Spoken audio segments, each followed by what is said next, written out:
And that was, 20 years ago? What do you think, he's improved? He's no... I mean, you're gonna deteriorate so bad over that period.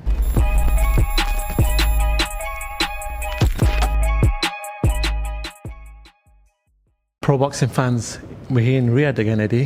This time it's a different one for yourself. Bragging rights are on the line with this big rivalry you've had with Frank over the years. How are things different this time around for any other fight week that you've had? Just an incredible buzz, just for the card. I said last week for Taylor Catterall, I'm in a good mood when we've got a good show. Right? If I've got an average show, I'm in an average mood. Like last week, I was buzzing for the event, sold out, incredible fight, huge ratings, love it. This week, exactly the same. Week before, Fury Usyk, right? So that's the motivation to put on good shows. But when you've got this kind of idea, this concept of these fighters coming together, like when have you ever seen 5 world-class fights? Pure 50-50s.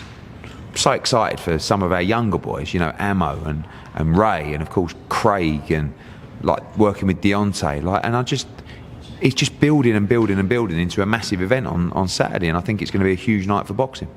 I do need to talk about El Capitan, Deontay Wilder. So we spoke to him yesterday, and the question was raised by yourself and him working together, and he said, look, it's time for change. We've sat down, we've talked, and things seem to be good. Is it a point in your career where certain fighters have maybe been told things about you, may have a negative sort of image of you through other people? 100%. Like I've never met Deontay Wilder, really.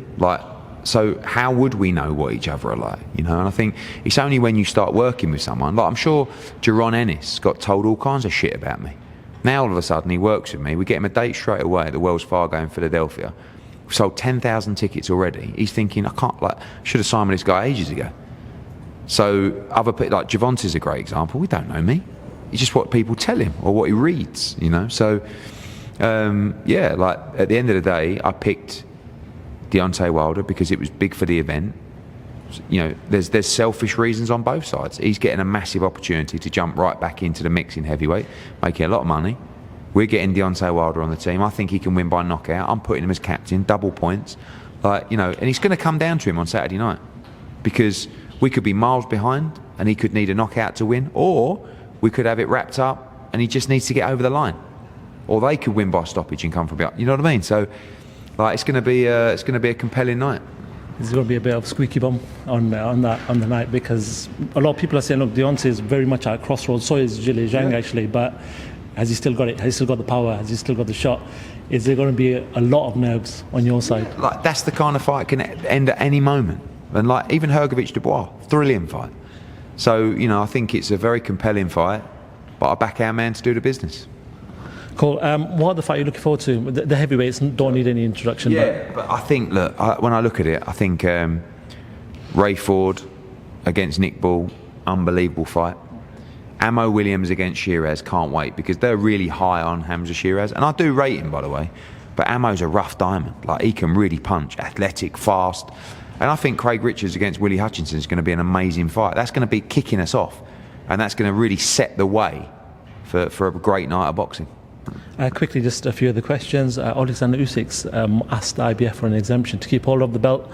From your time in boxing and being in this game, how likely is that?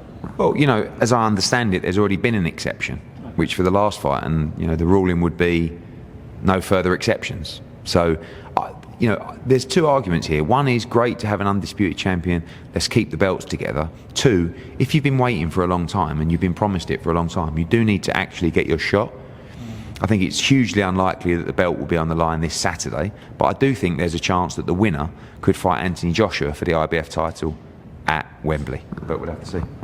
Fair enough. I do want to talk about Jack Catterall, the man of the moment. Yeah. I'm not sure, you've probably seen the socials, but Ryan Garcia is the name that's been called out. What do you make of that? Yeah, well, Ryan won't be able to fight for the foreseeable future. So, but in the future, who knows? Jack is keen to be active. He hadn't boxed since October before that because we were waiting for the Taylor fight. He'd like to box another 2 times this year. Sam Jones has, he hasn't mentioned it, only 476 times since Saturday. So, he's talking about he'd even go to welterweight or whatever. There's a potential of a Taylor trilogy. I think that's a big fight. a world championship is what he wants and deserves, and you know, I think you'll see him out maybe as early as the end of August. Just finally, Mike Tyson had a medical emergency the other day. Do you feel like, what do you feel, what's your thoughts about this whole Jake Paul fight? Should Mike really be in the ring? I think it's very dangerous for someone of 58 years old to be fighting.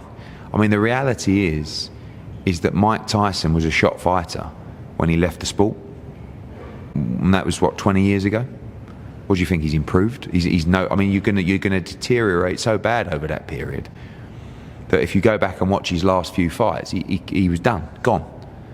So to see him in the ring, what, 20 years later, and now to see this later, you know, I just, if they're going to do it, I really hope that he can get through it safely, because it's you know, not one that sits great for me.